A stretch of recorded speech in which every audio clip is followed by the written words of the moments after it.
मैंने जो नोट्स दिए उसमें डीएफए कंस्ट्रक्शन के काफ़ी सारे क्वेश्चन हैं, तो आप प्रैक्टिस कर लीजिए क्योंकि हम एक टॉपिक को बहुत ज़्यादा टाइम नहीं दे सकते। ये सारे क्वेश्चंस हैं, तो हम नेक्स्ट टॉपिक पर आते हैं अब, एनएफए टू डीएफए कन्वर्जन। तो सबसे पहले क्वेश्चन है conversion from NFA to DFA with dead state.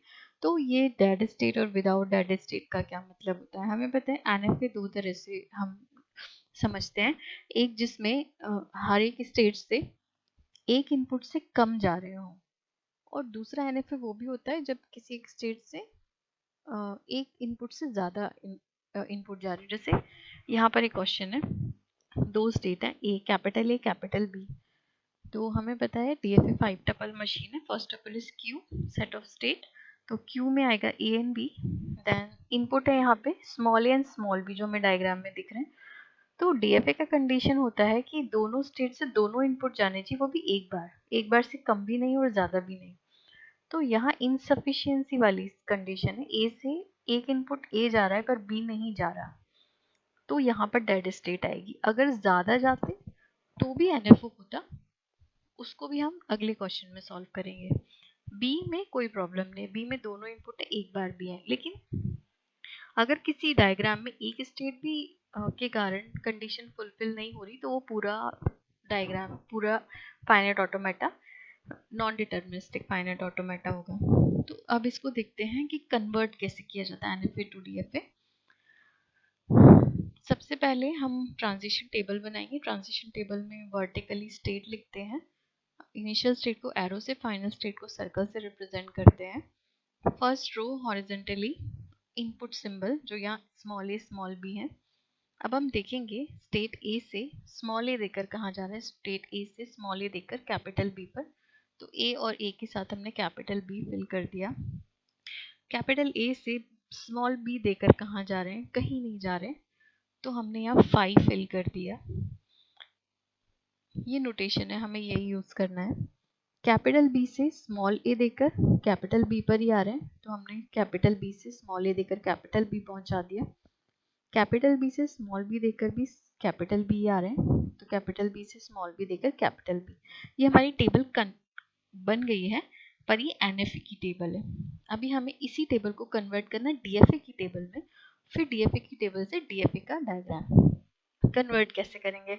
Convert करने का तरीका, हम ये टेबल की एंट्रीज देखेंगे, ओनली ये 4 एंट्री आई है। हम देखेंगे इनमें कोई न्यू एंट्री है क्या। न्यू एंट्री मतलब क्या कोई न्यू स्टेट है। स्टेट कौन कौन सी है, ए या बी। ए या बी के अलावा इसमें कुछ है, तो हम देखेंगे हाँ ये यहाँ पे एक 5 आ गया है। हम डीएफए की टेबल में ये टेबल को एज इट इज कॉपी कर लेंगे, तो यहाँ तक ये टेबल आ गई। इस टेबल के बाद जो न्यू स्टेट है उसके लिए, क्योंकि 5 है इसलिए डी डेड स्टेट इंट्रोड्यूस करेंगे। डी डेड स्टेट पे स्मॉल ए देकर कहाँ जा रहे हैं, इस डायग्राम में कुछ मेंशन नहीं है, तो हम कहेंगे डेड स्टेट पर ही जा रहे हैं। डेड स्टेट पे स्मॉल बी देकर कहाँ जा रहे हैं, डेड स्टेट पर। अब फिर से चेक करेंगे, सॉरी, अब फिर से चेक करेंगे क्या इस डायग्राम में कोई नई स्टेट आई है। अब सारी एंट्रीज जो आ गई हैं, तो बी डी एंड डी, तो कोई न्यू एंट्री नहीं है। न्यू एंट्री मतलब यहाँ जो वर्टिकल 3 स्टेट है ना, इनके अलावा कोई नई स्टेट इसके अंदर नहीं होनी चाहिए, तो अभी नहीं है, मतलब ये कंप्लीट हो गया है। अब ये हमारा डीएफए का टेबल हो गया। डीएफए के टेबल से डीएफए बनाएंगे कैसे, हम ये तीनों स्टेट लिख लेंगे ए बी डी। अब इस टेबल के अकॉर्डिंग हम एरो कनेक्ट करेंगे। कैपिटल ए से स्मॉल ए देकर बी पर जा रहे हैं, एंड स्मॉल बी देकर डेड स्टेट पे पहुंचा दिया। बी से ए और बी दोनों देकर बी पर ही आ रहे हैं, तो एज इट इज है। जो इनिशियल थी यहाँ वो इनिशियल रहेगी, फाइनल थी वो फाइनल रहेगी। अगर फाइनल स्टेट किसी और स्टेट के साथ मर्ज हो जाती है, तो वो मर्ज स्टेट भी फाइनल रहेगी, वो हम आगे क्वेश्चन में देखेंगे। डेड स्टेट पे ए और बी देकर डेड स्टेट पर ही जा रहा है, तो अब ये डीएफए बन गया। हम कैसे चेक करेंगे, तीनों स्टेट पर दोनों इनपुट है, वो भी एक बार, ए पर a b. So all we can check states. So all states are DFA now. A has two output, B and A. Similar on state B, there are both inputs are there, A and B, and on that state D also there are two input.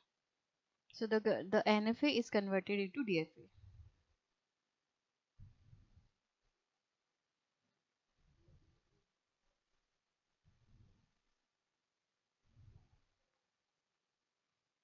Last recording कहाँ गई है?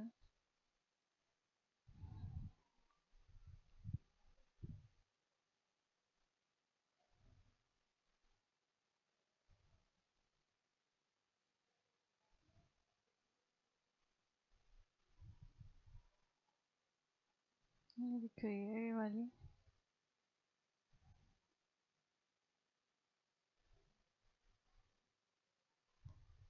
Let's discuss mod machine.